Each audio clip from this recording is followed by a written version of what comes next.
तो जब उसको एक काम दे दिया तो दूसरे काम बंद नहीं किए हैं, वो स्वाभाविक रूप से बंद है, तो उसको एक काम में लगा है इसलिए दूसरा काम नहीं हो रहा है।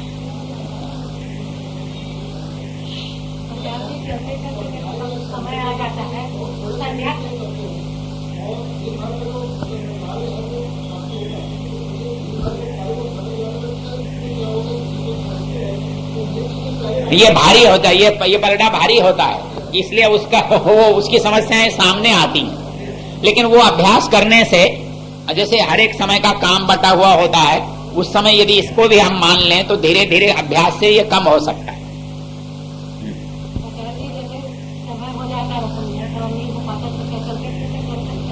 चलते फिरते करोगे तो एकाग्रता नहीं होगी, लेकिन यह है कि नहीं करने से कुछ भी करना अच्छा है। नहीं करने से कुछ भी करना अच्छा है, लेकिन रोज तो ऐसा हो नहीं सकता, आप किसी दिन होगा।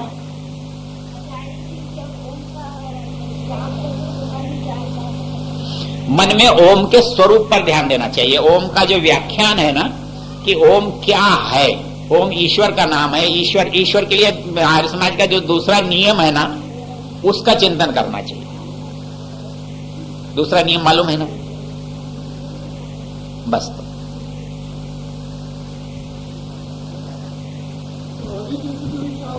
वो मेरी हो ही नहीं।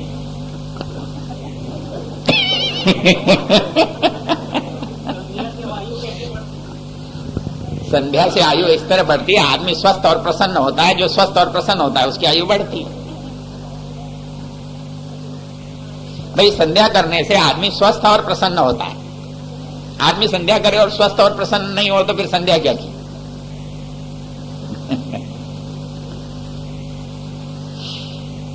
ठीक है, चलिए, बहुत बहुत धन्यवाद।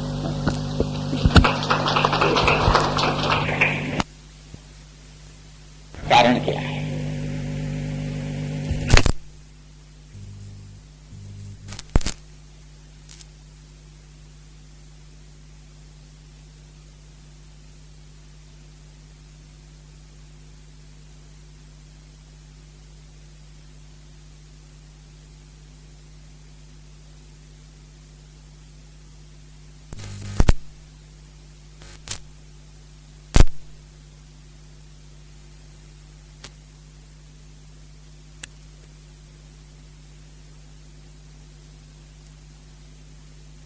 तो जब उसको एक काम दे दिया तो दूसरे काम बंद नहीं किए हैं, वो स्वाभाविक रूप से बंद है, तो उसको एक काम में लगा है इसलिए दूसरा काम नहीं हो रहा है।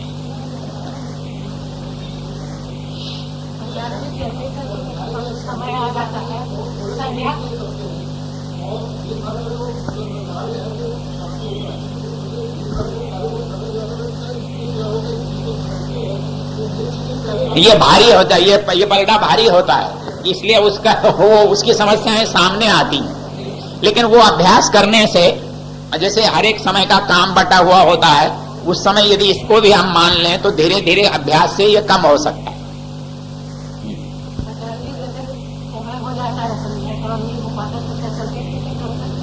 चलते फिरते करोगे तो एकाग्रता नहीं होगी, लेकिन यह है कि नहीं करने से कुछ भी करना अच्छा है। नहीं करने से कुछ भी करना अच्छा है, लेकिन रोज तो ऐसा हो नहीं सकता, आप किसी दिन होगा।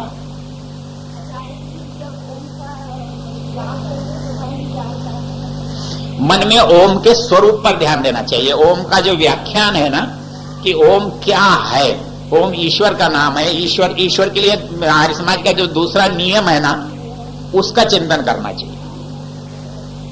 दूसरा नियम मालूम है ना? बस तो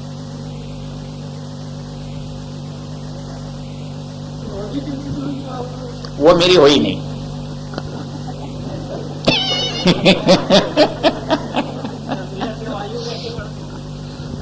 संध्या से आयु इस तरह बढ़ती है, आदमी स्वस्थ और प्रसन्न होता है। जो स्वस्थ और प्रसन्न होता है उसकी आयु बढ़ती है।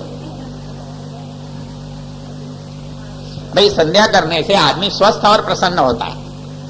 आदमी संध्या करे और स्वस्थ और प्रसन्न नहीं हो तो फिर संध्या क्या की?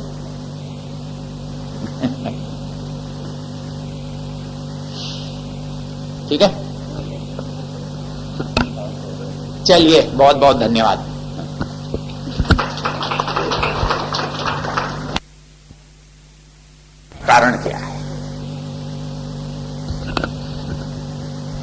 जी, आपका प्रश्न है भूख लगने का कारण क्या है? पुराना समाप्त हो गया, नए की आवश्यकता हो गई, भोग। तो जन्म भी इसलिए होता है ताकि जो कर्म है उनका भोग किया जा सके। इसके लिए देखो, यूं याद करो, योग दर्शन पढ़ा है? नहीं।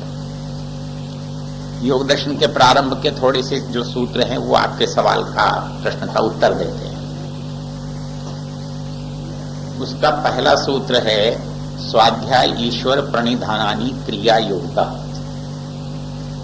मतलब मैंने कभी आपको बताया होगा कि जो हम उपाय करते हैं ना दुखों से छूटने का, उस उपाय को करने के जो प्रकार हैं उनको समझाते हुए कभी बहुत छोटे शब्दों में समझाते हैं, कभी मध्यम, कभी विस्तृत। तो हम योग को समझाते हैं कि 8 अंग होते हैं, यम, नियम, आसन, प्राणायाम, प्रत्याहार, धारणा, ध्यान, समाधि, फिर इसके भेद होते हैं। ये तो योग का है विस्तार। जो जानते हैं या जिनको थोड़े में कहना होता है, जो गहराई से जानने का बहुत अवसर नहीं रखते हैं, उनके लिए ये दूसरे पाद की चर्चा है। वैसे कभी आप योग दर्शन पढ़ो तो उसकी एक विशेषता है, उसका पहला जो भाग है प्रथम पाद, वो उनके लिए लिखा गया है जो बहुत जानते हैं, जो उस रास्ते पर बहुत आगे बढ़े हुए हैं। दूसरा उनके लिए लिखा गया है जो शुरू कर रहे हैं। उनको तो शुरू करने वालों को बताना पड़ता है क्यों शुरू करना चाहिए और कैसे शुरू करना चाहिए। तो इस बात में 2 प्रश्नों का उत्तर है। आधे में तो है क्यों शुरू करना चाहिए और आधे में है कैसे करना चाहिए। तीसरे में करने से होता क्या है और चौथे में हो वहां पहुंचने के बाद क्या स्थिति है या पहुंचने की पहचान क्या है। आप किसी यात्रा पर निकले तो रास्ता तो मालूम हो गया, लेकिन रास्ता चल के आप पहुंचे, आपको कैसे पता लगे कि हम जहां जाना चाहते थे वो आ गई। तो वैसे ही इसमें है। तो इसके दूसरे पाद में 2 हिस्से हैं, क्यों करना चाहिए और कैसे करना चाहिए। तो आपका प्रश्न है वो क्यों से जुड़ा हुआ है। क्यों से जुड़ा हुआ है तो उसको आराम से सुन लो, समझ में आए तो उसको फिर पढ़ लेना। तो मैंने बताया, एक तो विस्तार से बताया कि 8 योग के अंग होते हैं, ऐसा ऐसा करने से ऐसा होता है। लेकिन जो बहुत प्रारंभिक लोग हैं उनको समझाने के लिए उन्होंने दूसरे पाद की चर्चा की। उन्होंने कहा तपः स्वाध्याय ईश्वर प्रणिधानानि क्रिया योगा। आप रोज कितना काम कर सकते हैं? सामान्य काम कर सकते हैं। सामान्य क्या कर सकते हैं? आप जो जानना चाहते हैं उसके बारे में पढ़ें, विचार करें। मतलब स्वाध्याय का अर्थ केवल पुस्तक पढ़ना या उपन्यास पढ़ना या अखबार पढ़ना नहीं। स्वाध्याय का एक अर्थ है अपना अध्ययन करना, स्वयं का अध्ययन करना, अपने बारे में सोचना। और योग दर्शन की भाषा में कहें तो मोक्ष शास्त्र अध्ययनम प्रणव जपो वा। जो अध्यात्म के शास्त्र हैं उनको पढ़ना। और मान लो उनको भी नहीं पढ़ रहे हो, आपके पास सुविधा नहीं है, परिस्थिति नहीं है, समय नहीं है या कोई दूसरा समय है, प्रणव जप, प्रणव कहते हैं ओम को, तो उसका जप करना ये भी स्वाध्याय है। इसका जप करना स्वाध्याय क्यों है? क्योंकि जब आप ओंकार का जप करते हैं तो ओंकार की भावना करते हैं, ओंकार के विषय में चिंतन करते हैं, परमेश्वर के बारे में सोचते हैं। तो परमेश्वर को जानना समझना ये भी स्वाध्याय है। तो इसलिए पहली चीज है मनुष्य को जानने का यत्न करना चाहिए। फिर वो कहता है कि जानने में आने वाली बाधा को दूर करना चाहिए, इसका नाम है तप। तप करते हैं, परिश्रम करते हैं तो आप स्वाध्याय कर सकते हैं, नहीं तो बाधाएं आएंगी तो आप छोड़ जाएंगे उस काम को। और तीसरी चीज है ईश्वर प्रणिधान। प्रणिधान कहते हैं, नहीं मालूम, प्रणिधान कहते हैं समर्पण। मतलब जब हम किसी के प्रति श्रद्धा रखते हैं तो उसके आदेश निर्देश का पालन करते हैं, जैसा वो कहता है वैसा करते हैं, उसके वचनों में श्रद्धा होती है, भरोसा होता है।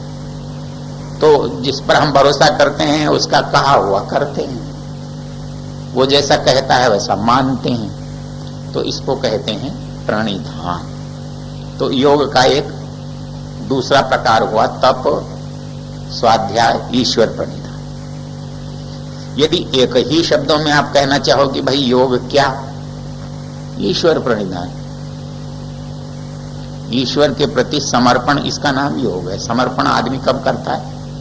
जब पूर्ण रूप से जान लेता है, विश्वास करता है, उसका भरोसा करता है और अपने आप के लिए वो सबसे उचित मानता है, तो उसको समर्पित हो जाता है। जिसका समर्पित हो जाता है उसकी सेवा करता है, उसके आदेश का पालन करता है। ये सूत्र का अगला सूत्र है कि भाई ये क्यों करना चाहिए। तो कहता है क्लेश तनुकर्ण समाधि भावनार्थश्च। जो व्यक्ति इन तीन कामों को करेगा उसको समाधि की सिद्धि होगी। समाधि भावनार्थ, समाधि का हो जाना। और क्या है? क्लेश तनुकरणार्थ। कोई पेड़ बड़ा है वैसे नहीं कटता, लेकिन आप उसको छोटी छोटी चीज बनाना चाहते हैं तो उसको और छोटा और पतला और पतला और पतला करते हैं, फिर उसको जैसा चाहते हैं वैसा काट लेते हैं। कहता है ये क्लेश भी एकदम हम इनको उखाड़ना चाहते हैं तो उखड़ते नहीं, इनकी जड़ें बड़ी गहरी होती हैं, संस्कार बड़े मजबूत होते हैं। हम चाहते कुछ हैं, होता कुछ है। तो ये कहता है कि निरंतर योगाभ्यास से ये क्लेश जो हैं ये तनु हो जाते हैं, सूक्ष्म हो जाते हैं। तब यहां एक प्रश्न उठा, ये क्लेश होते क्या हैं? क्लेश तो सामान्य रूप से दुखों को कहते हैं, दुखों तो संसार में होते ही होते हैं, लेकिन विभाजन करके मालूम किया तो दुख क्या, क्यों होते हैं और कैसे होते हैं। तो सूत्र है अविद्या, अस्मिता, राग, द्वेष, अभिनिवेशा, पंच क्लेश। एक दुख अविद्या है, अस्मिता है, राग है, द्वेष है, अभिनिवेश है। अविद्या इन सब का मूल है, अविद्या इन सबसे बड़ा है। अविद्या क्षेत्रम उत्तरेशाम प्रसुप्त तनु विच्छिन्नोदाराणाम। अविद्या मूलम उत्तरेशाम। जितने दुख हैं बाकी चार, उन सब की जड़ है। आप बताओ ये अविद्या क्या होता है? यहां ये पारिभाषिक शब्द है, टेक्निकल है। यहां अज्ञान नहीं, अज्ञान तो है लेकिन कैसा अज्ञान, इसको यदि समझ लेंगे तो दुख दूर हो सकता है। तो कहता है अनित्य, अशुचि, दुख, अनात्मसु, नित्य, शुचि, सुख, आत्मख्यातिरविद्या। ख्याति कहते हैं ज्ञान। ख्याति शब्द का अर्थ होता है जैसे ने उसकी ख्याति हो गई, मतलब उसको सब जानते हैं। ख्याति हम यश को कहते हैं ना, तो उसका अर्थ क्या है? उसको जानते हैं तभी तो ख्याति होती है। तो ख्याति का अर्थ होता है जानना, उसको समझना, उसको पालना। तो कहता है कि जो ख्याति है इसका उल्टा क्या है?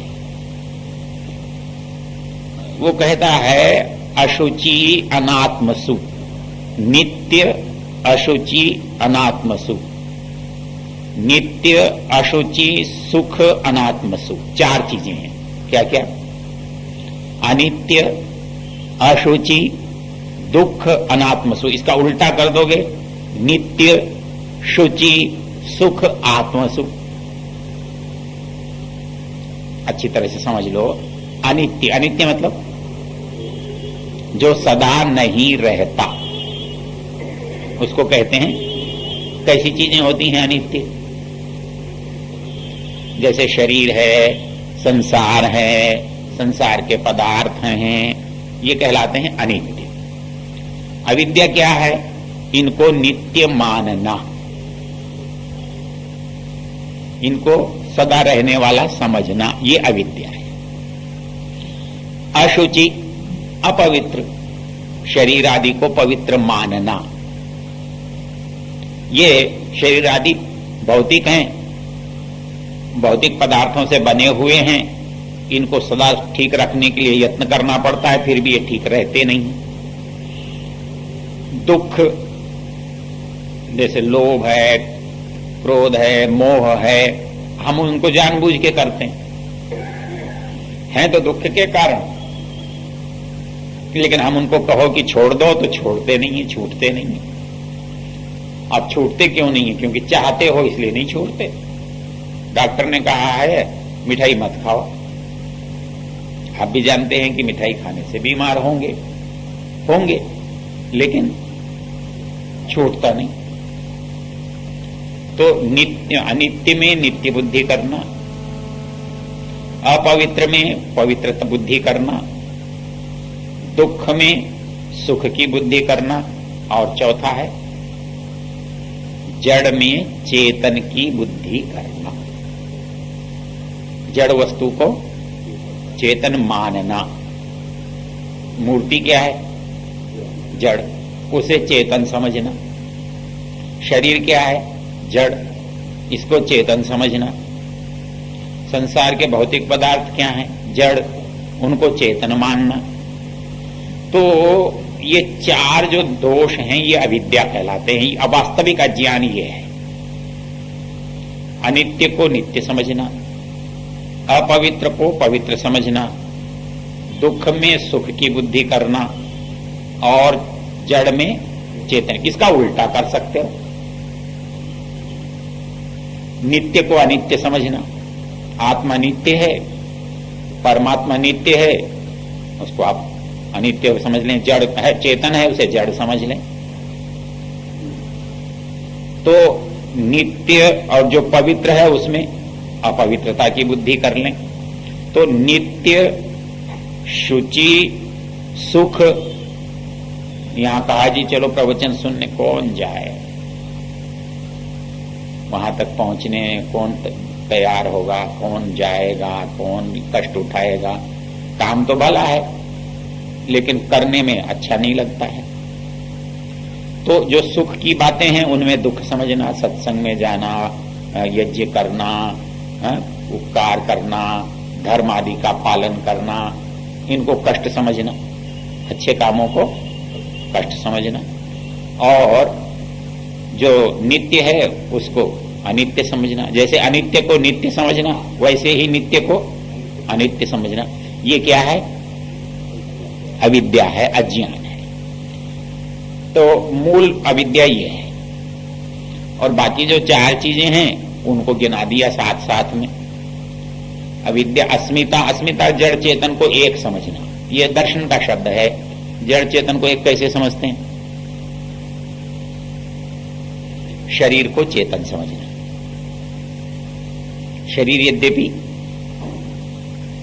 जड़ है, कैसे पता लगता है जड़ है? यहां तो कांटा चुभाते हैं तो चुभता है, दर्द होता है, और दर्द होना जो है वो चेतन की पहचान है। फिर ये जड़ कैसे है? क्योंकि जब आत्मा इससे पृथक हो जाता है तो इसमें कोई दर्द नहीं होता। फिर इसको कहीं भी पटकते हैं, कहीं भी जलाते हैं, कहीं भी रखते हैं, सर्दी में पड़ा रहता है, कोई तो इसको पीड़ा नहीं होती। तो इस शरीर को हम क्या कर रहे हैं? चेतन समझ रहे हैं। तो शरीर को ही आत्मा समझ रहे हैं। तो इन दोनों को इकट्ठा कर दिया, ये है अस्मिता। राग मतलब जो चीज अच्छी लगती है उसको चाहना, कोई चीज पसंद आई उसकी दोबारा इच्छा कर लेना, तो ये राग है। और द्वेष जिससे कष्ट हुआ है उससे डरना, उससे दूर रहना, उसको न चाहना। और अंतिम चीज है अभिनिवेश। अभिनिवेश का मतलब होता है मृत्यु से भय, चींटी से हाथी तक। सभी प्राणियों को एक ही डर सताता है, कहीं ऐसा ना हो कि मैं मर जाऊं। मतलब इसमें विचित्रता यह है कि हमको समझते हैं कि फला योनि खराब है। किसी राजा को किसी ज्योतिषी ने बताया कि अगले जन्म में तुम सुअर बनोगे। वो बोला मैं सुअर बनूंगा, मैं तो सुअर बन के जिंदा नहीं रहना चाहता। कैसे पता लगेगा? बोले ऐसी ऐसी पहचान है, फला फला गली में फला फला समय तुम पैदा होगे। तो उसने अपने मंत्री से कहा, मंत्री वहां ध्यान रखना, और सुअर कोई पैदा हो तो उसे तुरंत मार देना। मंत्री ने कहा महाराज ठीक है। राजा मर गया। थोड़े दिन बाद एक सुअर का जन्म हुआ, उसी चिन्हों वाला था। तो उसने मारना का, बोले नहीं नहीं नहीं मारना नहीं, मैं यहां बहुत सुखी हूं, बड़ा आनंद है। क्योंकि जिस शरीर से जिस जगह का आनंद लिया जा सकता है वो शरीर उसके पास है। हमको तो वो गंदा इसलिए लगता है कि वह हम दूसरे शरीर में हैं। हम उस शरीर में होते तो उस शरीर के स्वामी हम ही होते ना, तो हम उसको अपना ही मानते। तो इसलिए हम भिन्न शरीर में हैं, वो भिन्न शरीर में है। तो हर प्राणी ऐसे ही किसी भी शरीर में रहता हुआ जब उस शरीर के में जन्म लेता है तो उस शरीर से उसका मोह होता है, वो उसका स्वामी होता है। और स्वस्वामी संबंध जब जिससे भी बन जाए, आदमी का आदमी से हो जाए, आदमी का पशु से हो जाए, आदमी का मकान से हो जाए, आदमी का किताब से हो जाए, आदमी का कपड़े से हो जाए, जब स्वस्वामी संबंध होता है तो वो छूटता नहीं है, उसको कोई छोड़ना नहीं चाहता। तो इस दृष्टि से मरने से व्यक्ति डरता है, मनुष्य डरता है, प्राणी डरता है, कोई भी प्राणी डरता है। ये क्या है? अभिनिवेश। ये क्या है? 5 क्लेश है। अब आपके प्रश्न का उत्तर यहां से शुरू होता है, मतलब ये है उसकी भूमिका। वो कहता है क्लेश मूलः कर्माशय दृष्टा दृष्ट जन्म वेदनीय। ये क्लेश होते क्यों हैं? क्लेश की जड़ कहां है? कहता है कर्माशय। इसको कैसे समझोगे? इसको समझने के लिए योग दर्शन का एक सूत्र याद करना पड़ेगा आपको। ईश्वर की परिभाषा देते हुए एक सूत्र बताया था, कौन सा? क्लेश कर्म विपाक आशयी अपरामृष्ट पुरुष विशेषः ईश्वर। मतलब जिसमें 4 चीजें नहीं होती वो ईश्वर होता है, और जिसमें 4 चीजें होती हैं वो जीवात्मा होता है। क्लेश कर्म विपाक आशा। दुख होता है, दुखों का कारण कर्म है। कर्म करोगे तो फल मिलेगा, फल होगा तो संस्कार पड़ेगा। हम कर्म करेंगे, कर्म करेंगे तो उसका फल मिलेगा। जो तत्काल मिला ये तो फल है। आम आपने बोया, फल मिला, खाया, बच गया, क्या बचा? गुठली। वो क्या है? बीज, नए पेड़ को पैदा करना। वैसे ही जो कर्म है ना, कर्म का फल तो सुख दुख मिल गया, लेकिन इसका जो परिणाम है, संस्कार है, वो कहां जाएगा? वो नए उसको पैदा करेगा ना। तो उससे जो हुआ वो क्लेश हुआ। तो क्लेश कर्म विपाक, ये 3 चीजें हैं। काम किया, सुख दुख हुआ, उसका परिणाम बना। और चौथी चीज है संस्कार पड़ा। जो संस्कार बीज रूप पड़ा वो फिर नए उसको पैदा करता है। तो क्लेश मूलः कर्माशय, क्लेश की जड़ कहां है? कर्मों में, कर्मों के संस्कारों में। आशय कहते हैं वासना, संस्कार। तो क्लेश मूलः कर्माशय, कर्म का जो आशय है, वासना है, जड़ है, वो है, वो जड़ है किसके? क्लेश की। सदृष्ट अदृष्ट जन्म वेदनीय, वो कर्माशय कैसे बनता है? जन्म से।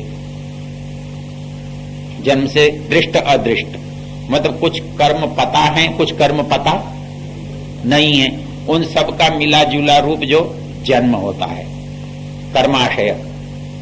तो कर्माशय होने पर क्या होता है? सती मूले तद विपाको जाति आयुर्भोगा। कर्म है तो तीन परिणाम होंगे, जाति, आयु और भोग। जाति मतलब राजपूत, ब्राह्मण, मनुष्य है, कीट है, पशु है, पक्षी है, पतंग है, मतलब जो भी है, जो प्राणी जगत है। तो हमको किस योनि में जाना है? सती मूले तद विपाक, कर्माशय है, कर्माशय है तो कर्माशय को फलित होना है। बीज है, बोने के बाद उगना है। अब वो बीज क्या है? किस चीज का बीज बन सकता है? वो बबूल का बने, पीपल का बने, बड़ का बने, तो वैसे ही मनुष्य का बने कि पशु का बने कि पक्षी का बने। सती मूले तद विपाक, जाति आयु भोग। जाति मनुष्य बनाना है, पशु बनाना है, पक्षी बनाना है। आयु, मच्छर कितनी देर जीता है? 24 घंटे जीता है। हाथी कितनी देर जीता है? 150-200 साल जीता है। मनुष्य 100 साल जीता है। कोई जन्मते ही मर जाता है, कोई गर्भ में ही मर जाता है, कोई बूढ़ा होकर मरता है। सबकी ये आयु का जो अंतर है, ये क्यों है? क्लेश मूल, हमारे जो कर्म हैं उनके संस्कारों के कारण। और भोग, कुत्ता है, महारानी एलिजाबेथ का हवाई जहाज में चलता है, और गली का कुत्ता मार खाता है, सड़क के नीचे की मर जाता है तो कुत्ता, लेकिन भोग अलग अलग हैं। ये एक ने मनुष्य जन्म तो पाया है, गरीब है, दरिद्र है, दुखी है, रोगी है, कर्जदार है, पीड़ित है, और एक संपन्न है, सुखी है। तो ये जो अंतर है, तीन चीजें हुई, क्या क्या? जाति, आयु, भोग। जाति मतलब जन्म किसमें होगा, आयु कितनी मिलेगी, भोग कैसे होंगे, ये किस पर निर्भर करेगा? कर्माशय पर निर्भर करेगा। यहां एक पीछे एक चीज है, इसको आपके मन में एक शंका हो सकती है, उसको चर्चा करते हैं। कर्म तो हमारे बहुत तरह के होते हैं, फैसला कैसे होगा? पता नहीं, हमारे तो जन्म जन्मांतर के संस्कार हैं, फैसला कैसे होगा कि हमको किस जन्म में जाना चाहिए? एक सामान्य सिद्धांत है, जब हमारे पाप और पुण्य बराबर होते हैं तो मनुष्य जन्म मिलता है। पाप और पुण्य, फिर यहां की स्वतंत्रता है, आप क्या करते हैं। बाकी तो भोग योनि है, उसमें कर तो कुछ सकते नहीं आप। तो योग दर्शन का एक सूत्र है चौथे पाद में, ततस्तद विपाकानुगुणानाम एवं अभिव्यक्तिर वासनानाम। कहता है कि मैं किसी जन्म में सुअर बना था, तो मनुष्य जन्म में सुअर की याद क्यों नहीं आई? संस्कार तो है मेरे पास, मैं शेर बनाऊंगा। एक बार रामचंद्र देहलवी व्याख्यान दे रहे थे, नाम सुना है? आए भी होंगे कभी, नहीं आए। तो वो कहने लगे कि देखो, किसी किसी जाति की विशेषता होती है, जैसे जानवर है कान हिलाता है, मनुष्य तो कान नहीं हिलाता। एक आदमी खड़ा हो गया श्रोताओं में से, बोला पंडित जी मैं अपना कान हिला के बता सकता हूं। तो उसने खड़े होकर कान हिला दिया। बोले अच्छा, पुराने संस्कार अभी हैं, अभी जानवर बने की आदतें गई नहीं। तो ततस्तद विपाकानुगुणानाम एवं अभिव्यक्तिर्वासनानाम, जो वासनाएं हैं, जो संस्कार हैं, उनकी अभिव्यक्ति कैसे होती है? जो इकट्ठी होती हैं। और इकट्ठी होती है, इसमें फर्क क्या है? इसका अगला सूत्र याद रखो। जाति देश काल व्यवहिता नाम अप्यानंतरियम स्मृति संस्कारयोर एक रूपत्वात्। कहता है मैं अलग अलग जातियों में रहा, कभी सुअर बना, कभी गधा बना, कभी शेर बना, कभी हाथी बना, पता नहीं इतने दिनों में क्या क्या बना होऊंगा, अनंत काल से भोग रहा हूं। सबका हमारे पास मसाला है, सबके संस्कार हैं। तो ये कहता है कि ये संस्कारों में झगड़ा कैसे एक तरह के आ जाते हैं? तो जाति देश काल,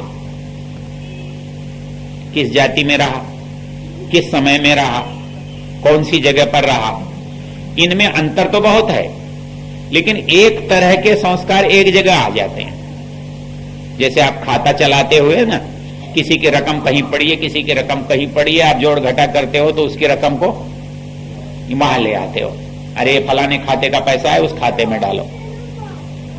तो वैसे ही वो संस्कार एक जगह पर इकट्ठे होते हैं, और वो जब इकट्ठे होते हैं तो वो जन्म का कारण बनते हैं। तो पहला था क्लेश मूल कर्माशय दृष्टा दृष्ट जन्म वेदनीय, मत इस जन्म या पिछले जन्म का।